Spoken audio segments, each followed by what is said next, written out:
Muy buenos días.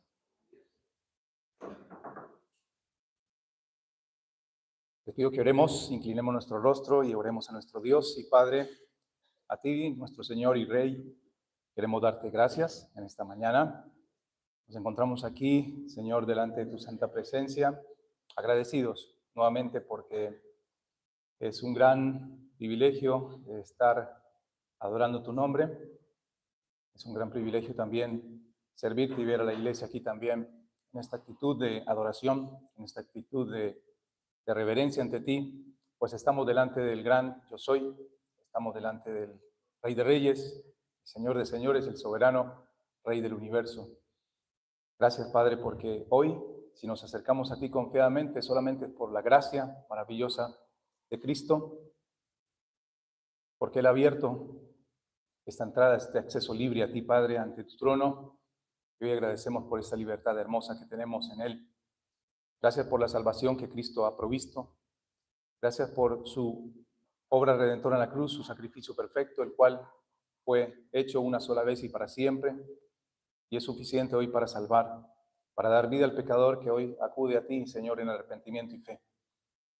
Guíanos, oriéntanos y asístenos con tu Espíritu Santo en esta mañana a cada uno de nosotros, para tener un entendimiento correcto de tu palabra, para deleitarnos en ella, para aprender más de ti, y sobre todo que esto traiga a nuestras vidas un deseo profundo de obedecer tu ley moral, un deseo profundo de amarte más, y que traiga convicción de pecado a aquellos que aún están muertos en sus delitos y pecados, que aún siguen la corriente de este mundo, conforme a sus deseos y placeres, viviendo para ellos mismos. Oramos que hoy, en tu gracia, puedas traer salvación, redención y vida eterna para aquellas almas que aún están en prisiones de oscuridad, para aquellas almas que aún están bajo condenación.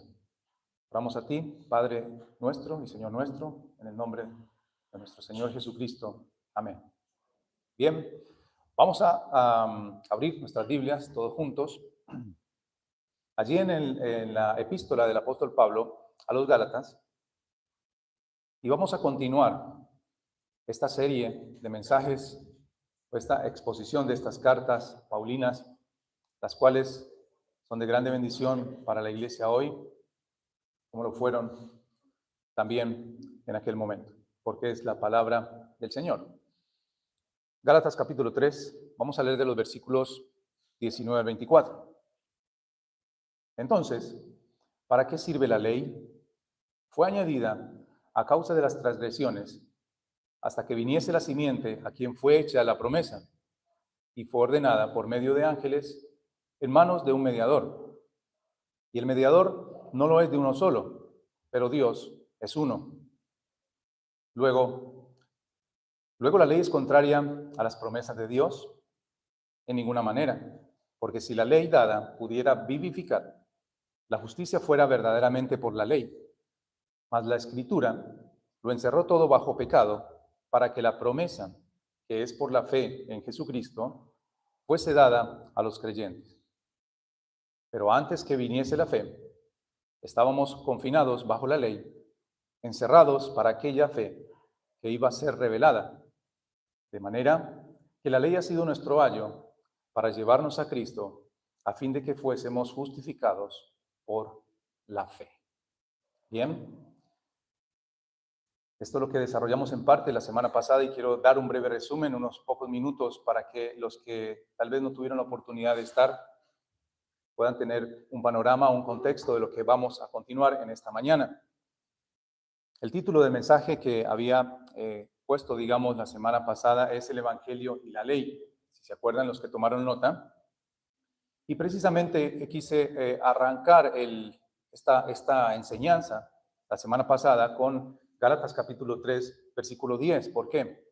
Porque justamente nos habla de lo que estaba ocurriendo en aquel entonces. Dice Gálatas 3:10, porque todos los que dependen de las obras de la ley están bajo maldición, pues escrito está, maldito todo aquel que no permaneciere en todas las cosas escritas en el libro de la ley. ¿Para qué? Para hacerlas. Y que por la ley ninguno se justificará o se justifica para con Dios, y que por la ley ninguno se justifica para con Dios, es evidente, obvio, porque el justo por la fe vivirá. Entonces hablábamos un poco de este contexto, de lo que estaba ocurriendo allí en estas iglesias de Galacia, donde los falsos maestros judaizantes estaban tratando de incorporar el cumplimiento de las obras como complemento o suplemento de la redención perfecta de Cristo. Veíamos que aquellos que confiaban en las obras de la ley para salvación están obligados, o estaban obligados, y aún están obligados, aquellos que dependen de la ley para salvación, a cumplirla, a guardar todas las cosas que están contenidas en ella sin excepción alguna. Eso fue lo que vimos allí en varios versículos del Antiguo Testamento, como Deuteronomio 27. ¿Se acuerdan? Que dice el último versículo de este capítulo, que maldito el que no confirmare las palabras de esta ley para hacerlas. Y dirá todo el pueblo, amén. Vimos pues que había una incapacidad del hombre para cumplir la santa ley de Dios. Y por eso el apóstol Pablo arranca con esta pregunta de ¿para qué sirve la ley? En el versículo 19. Veíamos allí, pues, como título en el punto número 1, que ¿cuál es el propósito de la ley? ¿Para qué, pues, sirve la ley? Y vimos un poco de contexto en el Antiguo Testamento de lo que era la ley para el pueblo judío. Realmente era algo muy importante, algo que ellos estudiaban, algo que ellos trataban de cumplir a rajatabla. Vimos varios textos allí que no los voy a mencionar. Solamente el apóstol Pablo responde que la ley fue añadida a causa de las transgresiones, a causa de haber quebrantado los mandamientos.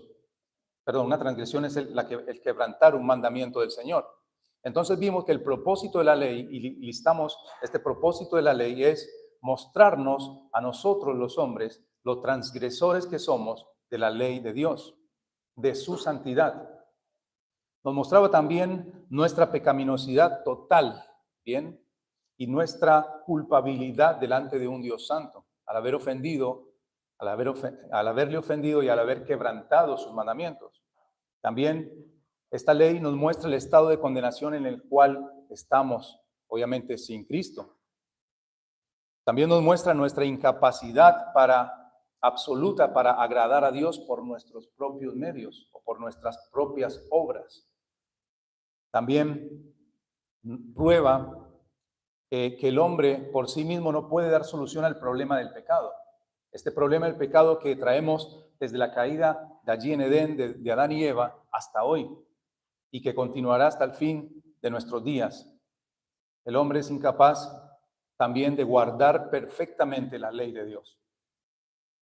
Si miráramos la ley moral de los 10 mandamientos, nosotros estaríamos en falta o seríamos culpables de haberlos quebrantado. Aun si usted dijera, yo no he matado a nadie, pero tal vez usted ha mentido, tal vez ha tenido un mal pensamiento, tal vez ha envidiado los bienes de otro, tal vez ha usado el nombre de Dios en vano.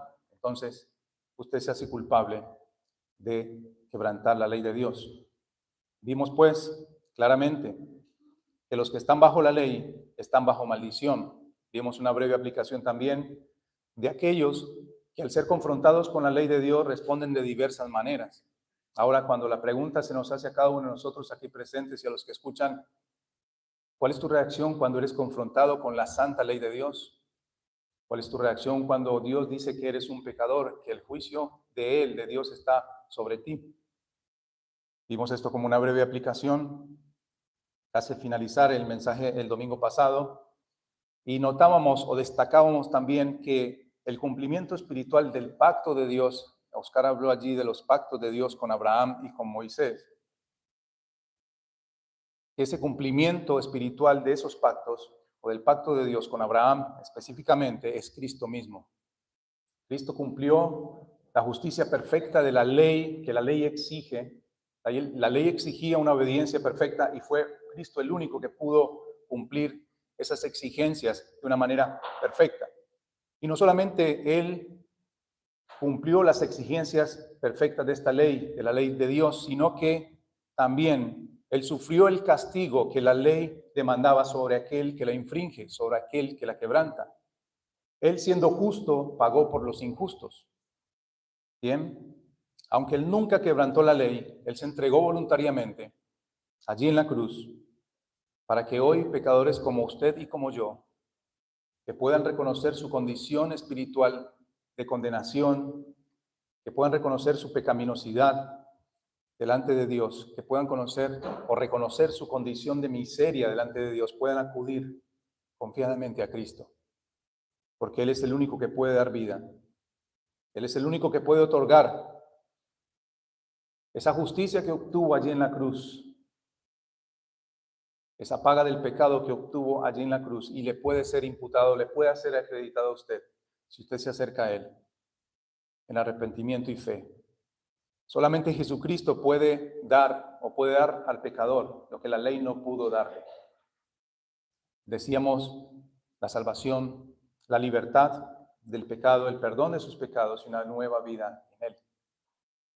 Entonces el propósito de la ley, esto quede muy claro, es entonces humillar al pecador, humillar a aquel hombre que se cree justo, humillar al moralista, llevarlo a sentir la angustia de su pecado para con Dios y llevarlo a desear, bien, recibir la salvación que solo Dios puede ofrecer a través de su gracia soberana. Así que la ley tiene como propósito principal, podríamos decir, mostrar nuestra pecaminosidad y, como bien lo dijimos, mostrar nuestra incapacidad de acercarnos a un Dios santo y mostrar lo viles y pecadores que somos y la gran ofensa que hemos hecho delante de Dios. La ley no tiene el poder, la ley tiene el poder para mostrarnos que no somos justos, pero la ley no tiene el poder para hacernos justos, y esto quedó muy claro. Y por eso los que tratan de vivir bajo la ley o vivir tratando de obedecer la ley para ganar el favor de Dios, están realmente equivocados en su forma de buscar a Dios y de obtener salvación, su salvación. Eso fue lo que vimos la semana pasada, bien, en el mensaje, y hoy vamos a continuar con nuestro punto número 2 y vamos a continuar desde el versículo 21 hasta el 24. Vamos a leer nuevamente en Gálatas capítulo 3, versículo 10, leamos del 19 al 24 para que volvamos a repasar y a recordar lo que hemos visto. El segundo punto es la ley y la gracia. La ley y la gracia. Vamos a leer del 21. Creo que el 19 quedó bastante claro. Y el 20. Luego la ley es contraria a las promesas de Dios en ninguna manera, porque si la ley dada pudiera vivificar, la justicia fuera verdaderamente por la ley, mas la escritura lo encerró todo bajo pecado para que la promesa que es por la fe en Jesucristo fuese dada a los creyentes. Versículo 23 dice, pero antes que viniese la fe, estábamos confinados bajo la ley, encerrados para aquella fe que iba a ser revelada, de manera que la ley ha sido nuestro ayo para llevarnos a Cristo, a fin de que fuésemos justificados por la fe. Recordemos que las palabras aquí escritas son palabras que han sido inspiradas por el Espíritu Santo y han sido escritas allí por el apóstol Pablo. Y en línea con la pregunta anterior del versículo 19, ¿se acuerdan? ¿Para qué sirve la ley? Él también lanza esta pregunta de manera, una pregunta retórica, obviamente, diciendo en el versículo 21, luego la ley es contraria a las promesas de Dios. Esto seguramente estaba pasando por la mente de los judaizantes. Entonces, ¿qué relación hay entre la ley y la promesa de Dios? ¿Es contraria? Parece que para ellos era así. Esta palabra contraria quiere decir, o se puede traducir también como que se opone a o está en contra de. ¿Bien? Se opone a o está en contra de. O sea que la ley para ellos, para estos judaizantes, estaba en contra de la promesa. Esto ya lo vimos en cuanto a los pactos, que ya en mensajes pasados lo vimos. Ahora, la respuesta de Pablo es enérgica y es inmediata. Dice, esto de ninguna manera. ¿Se acuerdan que esta respuesta de ninguna manera quiere decir que esto es imposible? Esto no es así. La ley y el evangelio cumplen cada una de ellas su función dentro del plan redentor de Dios. Ellas no se contraponen, ellas se complementan. Bien, y esto es muy importante que lo sepamos. La ley entonces no se opone a la promesa de salvación por medio de Cristo, sino que la apoya. ¿De qué manera la apoya? Mostrándonos nuestra necesidad de ella. Esto es lo que hace la ley. Nos muestra nuestra necesidad de un Salvador, nos muestra nuestra necesidad de perdón, nos muestra nuestra necesidad de obtener salvación, no por obras, sino por medio de la fe en Jesucristo.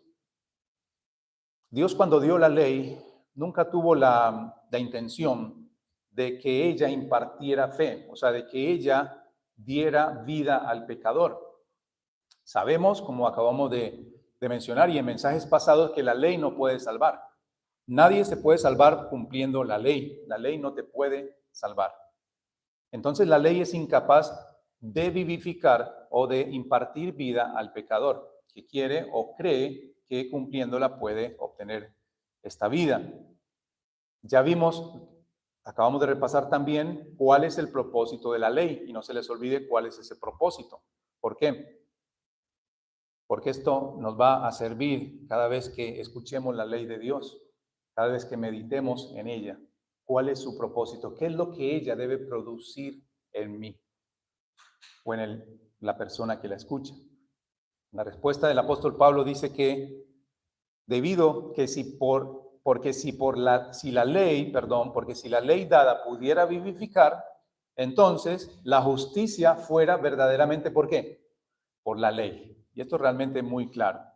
Ahora, si pudiéramos alcanzar salvación por medio de la ley o la observancia de la ley, entonces habríamos como encontrado un camino alternativo, ¿no? Un camino alternativo, como aquella, ¿se acuerdan que dicen popularmente un texto, no sé dónde lo sacaron, una frase popular que dice que todos los caminos conducen a Roma? Esto diciendo como que cualquier camino conduce a Dios. Tú puedes acercarte a Dios a través de la religión que quieras, total, vas a llegar. Y esto no es así.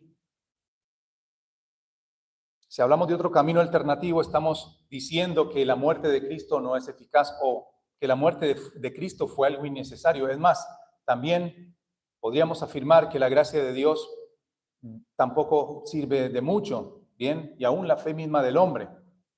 En ese caso, sí la ley es contraria a las promesas de Dios. Como vimos, ¿se acuerdan en Gálatas capítulo 2, versículo 21? Acompáñenme allí a ver Gálatas capítulo 2, versículo 21. Dice el apóstol Pablo allí a los Gálatas, cuando vimos el capítulo 2, dice, no desecho la gracia de Dios, pues si por la ley fuese la justicia, entonces por demás murió Cristo. Si una persona pudiese acercarse a Dios a través de las obras humanas o a través de justicia propia o humana o a través del cumplimiento de la ley, entonces por demás murió Cristo. ¿Para qué fue Cristo a la cruz? No hay otro camino alternativo. Jesús dijo, yo soy el camino, la verdad y la vida, y nadie va al Padre si no es por mí. Entonces, hay de aquella persona que en aquel entonces, en las iglesias de Galacia, prestaba oído a los judaizantes y creía o trataba de alcanzar salvación por medio de la observancia de la ley, o creía que podía alcanzar la justificación por medio de cumplir la ley. Porque lo único que le escuchará de la ley es que estás condenado, estás bajo maldición. Si no la cumples, estás en condenación. Eso es lo que escucharán también aquellos que hoy descansan o tratan de buscar el favor de Dios a través de obras humanas o a través de guardar la ley o a través de cumplir ciertos rituales o ceremonias. ¿Por qué? Porque la ley también te dice, estás bajo condenación, porque todos los días quebrantas la ley de Dios, porque todos los días de tu vida infringes la ley santa de Dios. Esto también pasa con los moralistas, esto también pasa con los que dicen, yo no le hago mal a nadie, yo tal vez soy un hombre bueno, soy una persona justa, soy una persona trabajadora, pero no se dan cuenta que también la ley les dice, estás en condenación, estás condenado porque no puedes guardar perfectamente la ley. Y esto pasa también con toda religión y filosofía humana que proclama la salvación por medio de obras humanas o obras de justicia. No importa cuál sea. Toda religión o filosofía basada que basa su salvación en obras humanas, la ley le dice, estás bajo condenación. Dice el versículo 22, mas la Escritura, allí en lo que estamos viendo de Gálatas capítulo 3, dice, mas la Escritura lo encerró todo bajo pecado, para que la promesa, que es por la fe en Jesucristo, fuese dada a los creyentes. Bien, esta palabra en griego, encerrar, es literal, significa encarcelar. O sea, la Escritura, si vemos al apóstol Pablo, está hablando en ese momento allí, ¿qué Escritura tenían el Antiguo Testamento? ¿Estamos de acuerdo? Entonces, el Antiguo Testamento, podríamos decir, ha encerrado por todos lados, de tal forma que no hay ninguna posibilidad de que la persona escape. Esto significa esa palabra encerrar, que no hay posibilidad de que la persona escape. Es como una prisión, ¿bien?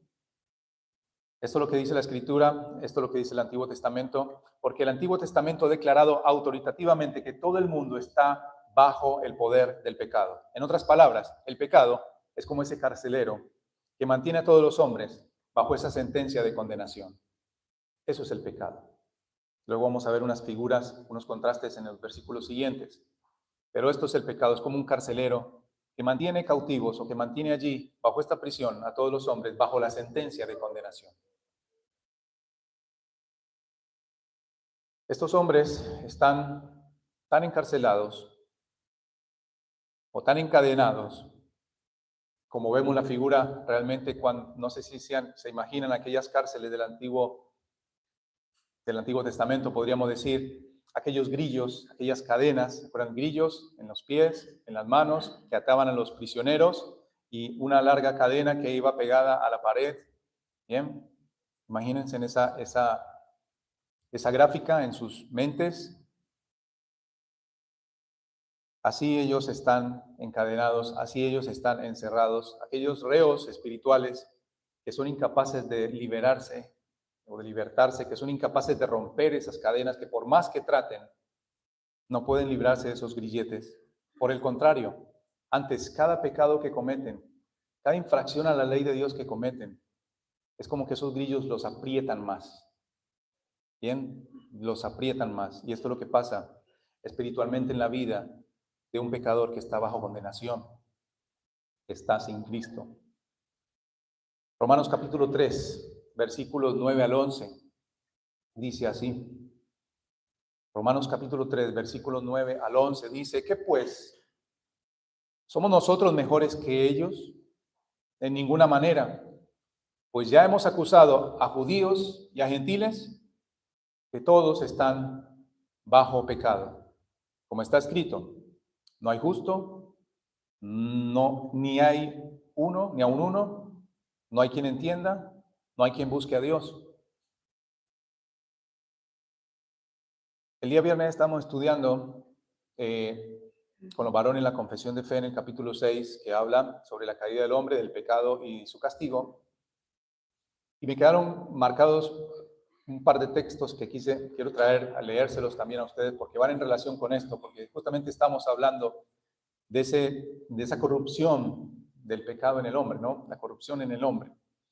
Y en el Salmo 143, versículo 2, dice, y no entres en juicio con tu siervo, porque no se justificará delante de ti ningún ser humano.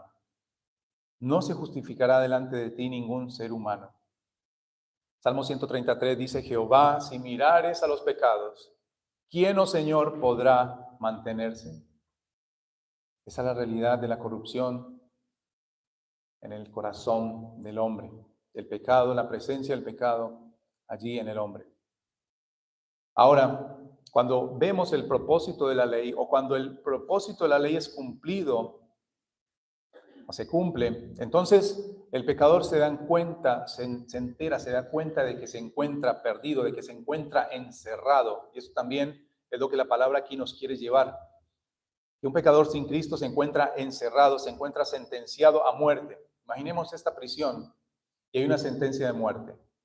Este esclavo, este prisionero, perdón, está esperando que esas cadenas se salgan, digamos, que lo saquen de sus grillos, pero para llevarlo a la muerte. Esta es la sentencia, él está impotente, es incapaz de escapar del justo juicio de Dios, de su ira. Entonces, es allí donde pierde toda esperanza en sus méritos propios. Es allí donde el pecador es humillado y dice, no tengo nada, solo soy un pecador. Por ello, cuando se predica el Evangelio, cuando se expone el Evangelio, no puede faltar la ley de Dios. Por eso vemos acá la ley y la gracia van de la mano, se complementan. No puede faltar la ley de Dios en la predicación del Evangelio, porque el hombre es allí llevado, como dijimos la semana pasada, al monte Sinaí. El monte Sinaí fue el monte donde Dios dio su ley. ¿Y cómo la dio? Lean la historia. No era un ambiente muy lindo, era terrorífico. Ellos decían, no querían escuchar, ellos estaban prácticamente aterrorizados por la voz que escuchaban o por lo que alcanzaban a escuchar, los estruendos, los relámpagos, todo esto. Es allí donde el hombre pecador debe ir, pasar primero por el Sinaí para que escuche la potente voz y estruendosa voz de la ley, bien, para que luego él pueda ir allí o pueda contemplar a nuestro Señor y Salvador allí en el monte Calvario, bien, muriendo en nuestro lugar, recibiendo el castigo que nosotros merecíamos allí haber recibido, y para que así entienda realmente esta promesa de salvación solamente por la fe en Jesucristo, y que esto es dado a los que creen. Por eso es importante que usted hoy, al escuchar la voz de Dios, al escuchar la palabra de Dios, la ley de Dios, usted pueda reconocer su condición delante de Él y pueda acudir a Cristo en arrepentimiento y fe. En otras palabras, esta promesa es la promesa de Dios aplicada en forma salvífica al corazón por el Espíritu Santo, lo que da vida realmente a un pecador. Dios aplica esa promesa a través del Espíritu Santo, una forma salvífica, renovando, regenerando el corazón, dándonos una nueva vida, haciendo todo nuevo.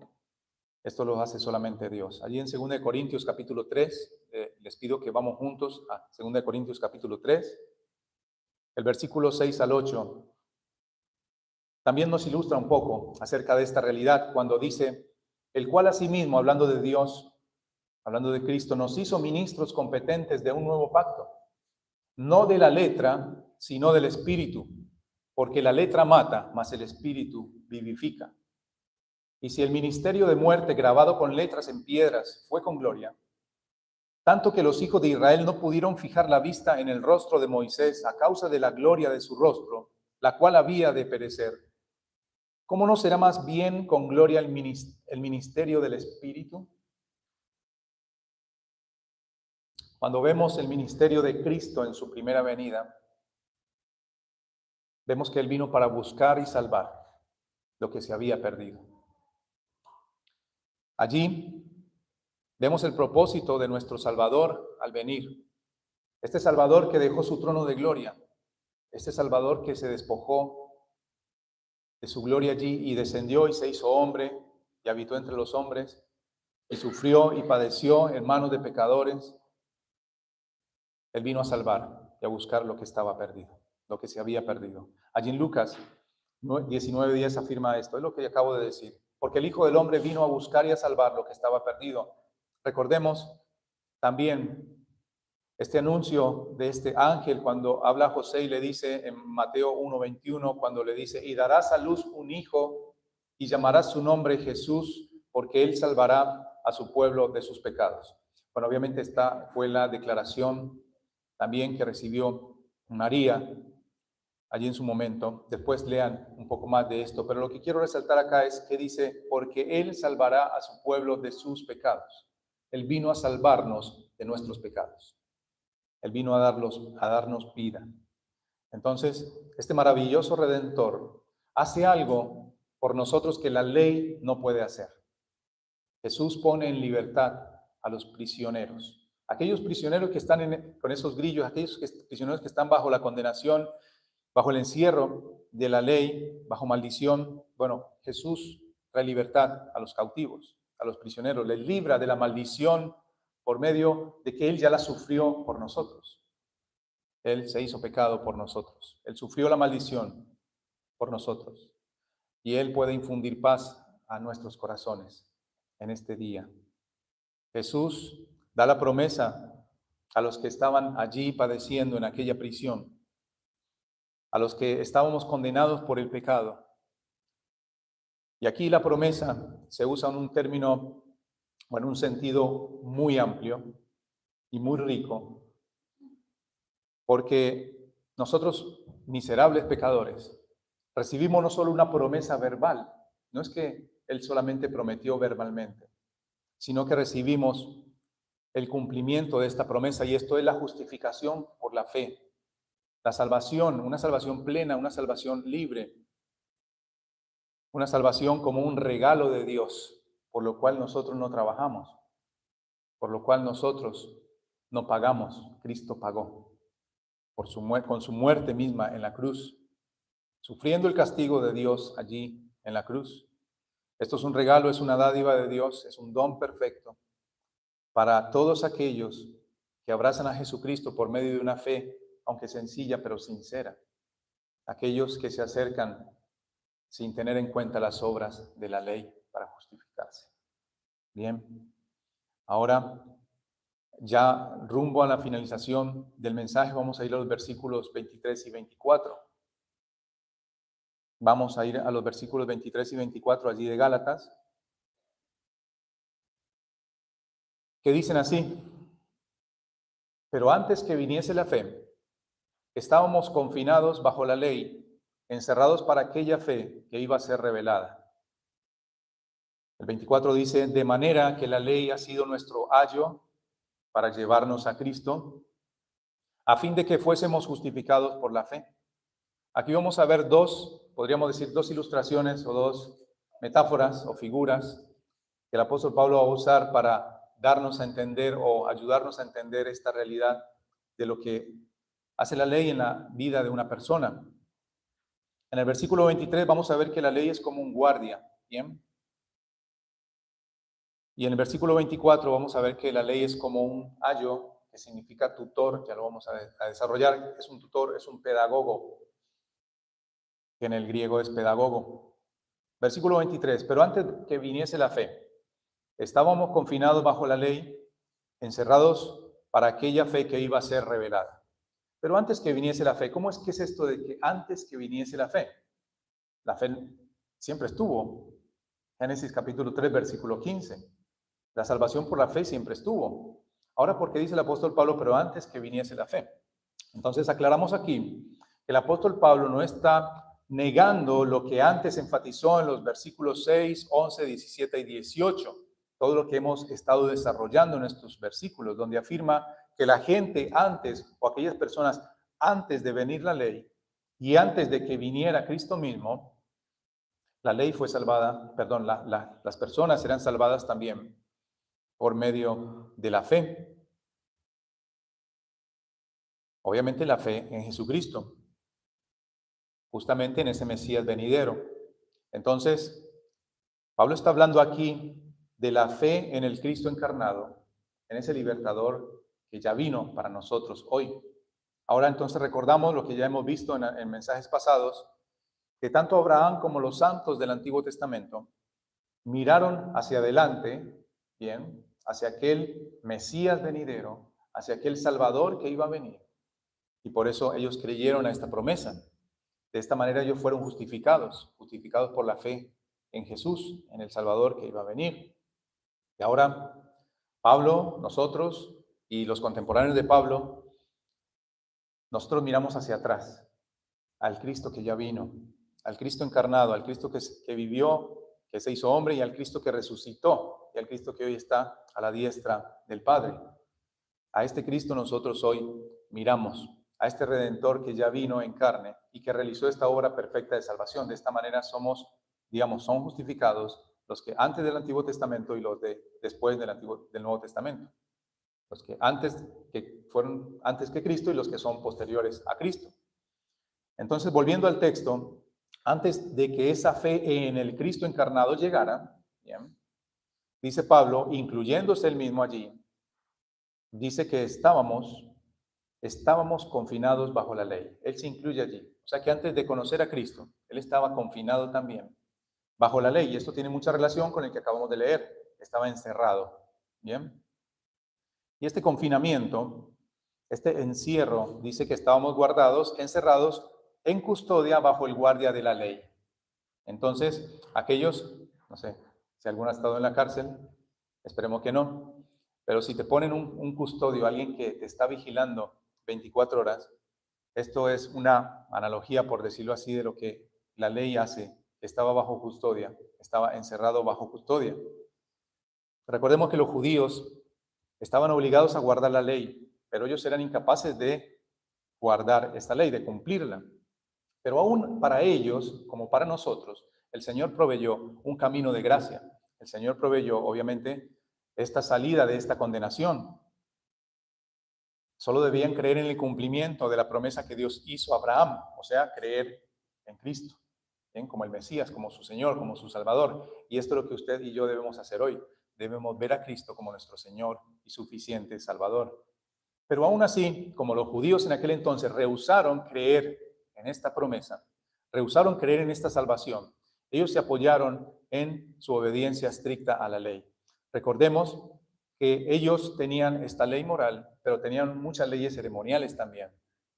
Estas leyes ceremoniales ellos trataron de adecuarlas, de maquillarlas, de cambiarlas, bueno, hicieron mil cosas. Resulta que esto les trajo como peor la solución que el problema, porque se llenaron de muchas ceremonias, muchos rituales, muchas leyes que no podían cumplir, entonces eso se les produjo en una carga pesadísima, no la podían llevar. De esa carga no podían escapar. Entonces, en otras palabras, ellos estaban también confinados, ellos estaban encerrados bajo la ley, estaban custodiados por ella, porque no la podían cumplir. Y de igual manera nosotros. Sin Cristo, usted se encuentra en custodia de la ley. ¿De qué ley? La ley escrita en sus corazones. Dios dejó la ley escrita en nuestros corazones. Tal vez usted diga, yo no conozco la ley. Bueno, Dios le dio la ley en su corazón. Está escrita allí. Esta ley usted y yo la desobedecimos y la desobedecemos, bien, continuamente. Y esto lo que nos dice es que si usted no está en Cristo, usted está bajo condenación y está bajo la ira de Dios. Y siempre recordamos este versículo que no falta. En una predicación del Evangelio, una exposición de la palabra, dice Romanos 1, capítulo 1, versículo 18 al 21, donde dice que la ira de Dios, porque la ira de Dios se revela desde el cielo contra toda impiedad e injusticia de los hombres, que detienen con injusticia la verdad. El versículo 19 dice, porque lo que de Dios se conoce les es manifiesto, pues Dios se lo manifestó. Porque las cosas invisibles de Él, su eterno poder y deidad, se hacen claramente visibles desde la creación del mundo, siendo entendidas por medio de las cosas hechas, de modo que no tienen excusa. Pues habiendo conocido a Dios, no le glorificaron como a Dios, ni le dieron gracias, sino que se envanecieron en sus razonamientos, y su necio corazón fue entenebrecido. Ahora, volvemos a enfatizar lo que vimos hace un momento, lo que hemos visto durante esta exposición de Gálatas. Hasta que una persona no reconozca su pecaminosidad y su incapacidad para cumplir a la perfección las demandas de la ley de Dios, entonces no se va a acercar a Él en arrepentimiento y en búsqueda de la salvación.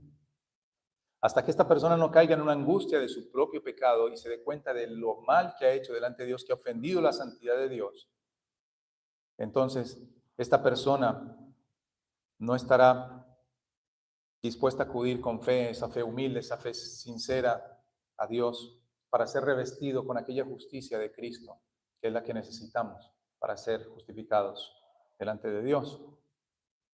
También podemos afirmar que una persona que afirma querer la salvación, porque muchas veces escuchamos, bueno, sí, yo quiero, y a veces vienen y escuchan la palabra y quieren la salvación, pero se niegan a reconocer su pecado, se niegan a arrepentirse. Esta persona solamente se está engañando a sí misma. Bien, se está engañando a sí misma. ¿Por qué? Porque la salvación es liberación del pecado. Dios nos liberta de la esclavitud del pecado. Entonces la salvación es liberación del pecado. Entonces una persona no puede tener al mismo tiempo el deseo de mantener su pecado y el deseo de ser libre del pecado. Esto es una contradicción. Entonces, es imposible que una persona desee con sinceridad una nueva vida en Cristo, una vida o revestirse de la justicia de Cristo sin renunciar a su vieja vida de pecado y sin renunciar a su propia justicia, bien, a sus propios méritos cuando se acerca a Él. En Santiago capítulo 4, versículos 6 al 10 dice la palabra del Señor, pero Él, hablando de Dios, da mayor gracia. Por esto dice, Dios resiste a los soberbios y da gracia a los humildes. Someteos pues a Dios, resistid al diablo y huirá de vosotros. Acercaos a Dios y Él se acercará a vosotros. Pecadores, limpiad las manos, y vosotros los de doble ánimo, purificad vuestros corazones. Afligíos, lamentad y llorad. Vuestra risa se convertirá en lloro, vuestro gozo en tristeza. Humillaos delante del Señor y Él os exaltará. Y este es el llamado que hace Dios a todos nosotros al arrepentimiento, a buscar al Señor realmente con un corazón sincero, reconociendo nuestra pecaminosidad delante de Él, reconociendo nuestra condición de bajeza, de necesidad, y reconociendo también nuestra necesidad de un Salvador. El versículo 24, y terminamos con este versículo 24, que dice la ley como un tutor o un pedagogo. Esto significa ayo, ¿bien? De manera que la ley ha sido nuestro ayo para llevarnos a Cristo, a fin de que fuésemos justificados por la fe. Aquí ayo significa pedagogo o tutor. Ahora, podríamos decir que no tiene, digamos, la misma connotación de un pedagogo hoy, porque tiene como otro significado, pero básicamente en ese momento, en el Antiguo Testamento, el pedagogo era un hombre, o el tutor era un hombre, generalmente era un esclavo que se encargaba de cuidar o custodiar a los hijos de un amo.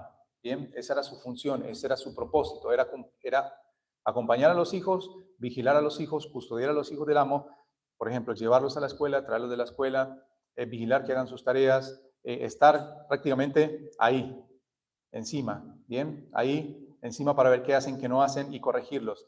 También ellos tenían la autoridad sobre ellos, bien, ellos tenían también la autoridad de disciplinarlos a los hijos, bien, podrían disciplinarlos y muchos de ellos los disciplinaron de una manera severa, ellos podían regañarlos, podían castigarlos si era necesario, y ellos ejercían esta disciplina, tenían toda esa autoridad sobre los hijos. Ahora, estos se convertían como en un acompañante, como un compañero. Es como imaginémonos un momento nosotros que desde pequeño nos pusiera una persona al lado. Y no puedes hacer esto. Y no, tenés que hacer esto. Y siempre nos tenían, como dicen acá, nos tenían cortitos. A nosotros nos pasó, o a muchos les pasó con sus padres. Tal vez los padres eran, por eso dicen que son tutores. Y esto es, en cierta manera, bueno, pero ¿qué pasa? Su función no era para siempre. Su función caducaba, por decirlo así, cuando ya el niño cumplía cierta edad, ya pasaba a ser un joven adulto. Entonces ya como que esa etapa, esa primera etapa de niños ya pasó, y él ya, este joven ya, digamos, tenía esta responsabilidad, había, digamos, aprendido muchas cosas. Entonces se imaginan la felicidad de aquel joven cuando ya ese tutor era quitado. Ya, ya no estoy, ya no le tengo que rendir cuenta, ya no tengo que, ya no va a estar encima mío, ya, bueno. Esto es lo que pasaba con el tutor. El tutor ya no dejaba de tener el control sobre el hijo y la autoridad sobre el hijo cuando ya él había crecido. Entonces, para que nos demos una idea de lo que está queriendo decir la palabra aquí. Entonces, siguiendo esto, vamos a ver una breve aplicación. Antes de eso, bueno, de esa tutoría, digamos, en esos largos años de ir, de estar y de compartir con el niño, tal vez el tutor después generaba una amistad, tal vez otros no, uno ni lo quería ver después de tantos años de que estuvo encima de él. Ahora, cuando pensamos en esto, notamos que tanto el guardia que vimos en el versículo 22 como este pedagogo en cierta manera eliminan la libertad, ¿no? Es como que están ahí siempre, no, tienes que hacer esto, tienes que hacer esto. Entonces como que hay como una coacción a la libertad, ¿no? No se vive como en una libertad. También notamos que con relación a la ley, no había una relación de intimidad, en el sentido de tal vez el tutor estaba al lado, tal vez, pero no había como una comunión, en cierta manera, una comunión íntima, una amistad íntima, ¿bien? No era algo personal, sino que se basaba en recompensas y castigos. Bueno, recompensas porque, bueno, tú tienes que hacer esto, bueno, entonces yo no te voy a castigar, ¿bien? Si no lo haces, yo te castigo. Esa era como la relación, en cierta manera, basada en recompensas y castigos. Ahora, al querer un hombre vivir en un sistema de salvación o basado en obras, la persona se priva realmente de tener una relación personal e íntima con Dios. ¿Bien? ¿Por qué? Porque está tan pendiente de, ay, no tengo que hacer esto, no tengo que hacer lo otro, que se olvida realmente de que es una relación viva, que es algo vivo, que la vida cristiana no es algo de reglas estrictas que yo tengo que cumplir, sino que se trata de una relación con Dios. Entonces, una relación que está basada en ¿qué? En la gracia de Dios, que está basada en la fe en Jesucristo. Entonces, la persona que vive basando su salvación en, digamos, por obras o por mérito humano, lo que hace es que está motivada por la recompensa y tiene terror también al castigo. Entonces, en esa relación de recompensa y castigo. Y no vive en una libertad realmente como un hijo de Dios. Bien, no sé si están entendiendo un poco lo que trata de decirnos este pasaje. O sea, viven el temor al castigo y viven una ansiosa aceptación para con Dios. O sea, ¿será que Dios me acepta? ¿Será que sí? ¿Será que no? Entonces viven una tensión, una ansiedad que no sabe al final si realmente es agradable a Dios. Entonces, volviendo al texto, vemos que esta ley es el ayo, es el tutor que nos llevó o que nos lleva a Cristo. Ese es su propósito, conducirnos a Cristo, instruirnos en cierta manera, mostrándonos todo lo que nosotros, nuestro pecado, mostrándonos y llevándonos a nuestra necesidad de un Salvador. Entonces, volviendo al propósito de la ley o la función de la ley, vemos que la ley tiene un carácter preparatorio, disciplinario, ¿bien? Prepara los corazones de aquellos que estaban bajo su custodia, bajo su tutela, ¿bien? Para que luego acepten ansiosamente, o sea, con todo deseo, el Evangelio y la justificación por medio de la fe en Cristo. Entonces, veamos que la ley apunta mucho más allá de lo que ya es. ¿A qué apunta? Así como el pedagogo buscaba, digamos, preparar a estos chicos que fueran disciplinados estrictamente, los preparaba para que fueran a su etapa adulta, digamos, bien, digamos, con bien buena disciplina. También la ley apunta a esto, la ley apunta a que la persona viva una vida no de cautiverio, sino de libertad, ¿bien? Una vida que realmente tenga un propósito y que viva en libertad. A esto es lo que apunta la ley. No estoy diciendo que esto lo puede proveer la ley. A esto apunta, como ayo, que nos conduce, que nos lleva, que nos muestra, que también que nos confronta. También nos lleva a una relación no impersonal, sino personal e íntima con Dios. Nos lleva a desear esa relación personal, no una relación de recompensas y castigos, sino realmente una relación íntima y personal donde hay una comunión, una comunión con el Padre, con el Hijo y con el Espíritu Santo, que se manifiesta o se traduce en una vida transformada, en una vida que ama obedecer la ley de Dios, pero no para ganar el favor de Dios, sino que ama obedecer la ley de Dios por la gracia y el amor que Dios ha manifestado en este corazón. Por eso lo hace por amor, en la libertad de Cristo. No lo hace por una obligación, no lo hace porque tiene que cumplir, porque si no Dios lo castiga, sino que realmente lo hace por amor y por gratitud a la salvación que Dios le ha otorgado. Entonces, ya para finalizar, si escuchas atentamente hoy la ley de Dios, bien, esta ley, Dios a través de esta ley te mostrará tu pecaminosidad y tu culpabilidad y tu incapacidad para agradarle a Él por ti mismo. Ahora, si reconoces tu condición, tu necesidad de un Salvador, bien, aquel Salvador que por su obediencia perfecta allí a la ley de Dios y el castigo que recibió a causa de tus pecados, de nuestros pecados, Él ganó esta justicia perfecta delante de Dios. Él ganó el perdón también allí de tus pecados. Él recibió el castigo que tú y yo merecíamos en la cruz. Esto es lo que nos lleva esto es el Evangelio, la esencia del Evangelio. Entonces, clama a Él, clama a Jesús, clama a Él, clama en esta mañana a Jesús para que en arrepentimiento y fe de tu parte creas que Él te puede perdonar tus pecados, creas que en Él se ha cumplido la promesa que Dios ha dado a Abraham y creas que solamente en Él puedes hallar esta relación con Cristo, que Él te puede llevar a una relación con el Padre y que Él te puede llevar realmente a una nueva vida. Y para terminar, leo allí en 1 de Pedro capítulo 3, versículo 18, para que cerremos con este texto que dice, porque también Cristo padeció una sola vez por los pecados, el justo por los injustos, para llevarnos a Dios, siendo a la verdad muerto en la carne, pero vivificado en el Espíritu. Agradecemos a nuestro Dios y Padre por tu palabra. Agradecemos por tu Espíritu que ha guiado estas palabras, que ha inspirado estas palabras del apóstol Pablo en la carta que le escribió a los hermanos de Galacia.